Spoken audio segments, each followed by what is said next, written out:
मनोज जरांगे पाटलांचा मोर्चा मुंबईच्या वेशीवर, पनवेलमध्ये जरांगेंचं जंगी स्वागत. वाशीमधील एपीएमसी मार्केटमध्ये मोर्चा दाखल, 9 वाजता सभा घेणार.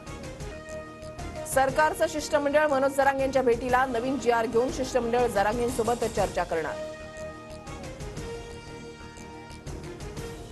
मुंबई पोलिसांनी जरांगेंना आझाद मैदान शिवाजी पार्कची परवानगी नाकारली. मराठा आंदोलक कोर्टात, तर पोलिसांनी परवानगी नाकारल्यानं ओबीसी मोर्चा स्थगित. प्रकाश शेंडगेंची माहिती. आझाद मैदानावरच आंदोलन करणार, पोलिसांनी दिलेल्या नोटिशीवरून आमचे वकील न्यायालयामध्ये जातील. मनोज जरांगे ठाम.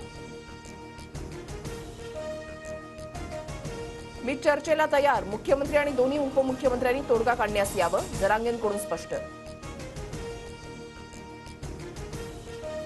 अधिकारी जरांगेंच्या संपर्कात, कुणबी नोंदींसंदर्भात सूचना येत आहेत. मराठा आरक्षण देण्याची सरकारची भूमिका, मुख्यमंत्री शिंदेंची प्रतिक्रिया.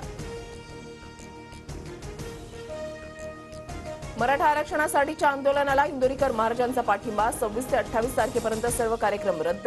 इंदोरीकर महाराज यांचे सहाय्यक किरण महाराज शेट्टींची माहिती.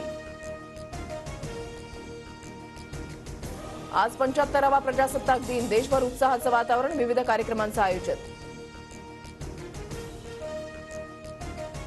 राजधानी दिल्लीमध्ये प्रजासत्ताक दिनाच्या पार्श्वभूमीवर कडेकोट सुरक्षा तैनात. कर्तव्यपथावर चित्ररथांचं संचलन होणार.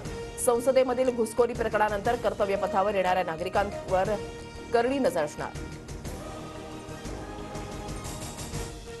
भारताच्या 75व्या प्रजासत्ताक दिनानिमित्त फ्रान्सचे अध्यक्ष इमॅन्युएल मॅक्रॉन प्रमुख पाहुणे. जयपूरमध्ये पंतप्रधान नरेंद्र मोदींनी इमॅन्युएल मॅक्रॉन यांचं केलं स्वागत. मुंबईतील 4 जागा ठाकरे गटाला, तर 2 जागा काँग्रेसला. सूत्रांची माहिती. 30 जानेवारीच्या बैठकीचं प्रकाश आंबेडकरांना निमंत्रण. संजय राऊतांची माहिती. तर नितीश कुमार आमच्या सोबतच असल्याचं वक्तव्य.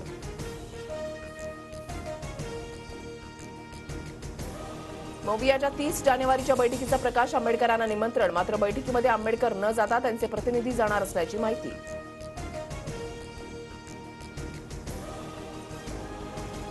मुंबईत 6 तर नाशिकमध्ये 8 फेब्रुवारीपर्यंत जमावबंदी. विनापरवानगी मोर्चा, आंदोलन, निदर्शनं करण्यास मनाई.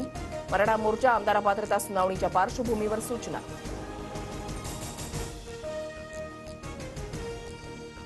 केंद्र सरकारकडून पद्म पुरस्कारांची घोषणा. माजी उपराष्ट्रपती व्यंकय्या नायडू आणि अभिनेता चिरंजीवी यांना पद्मविभूषण, तर राम नाईक आणि मिथुन चक्रवर्तींना पद्मभूषण पुरस्कार जाहीर.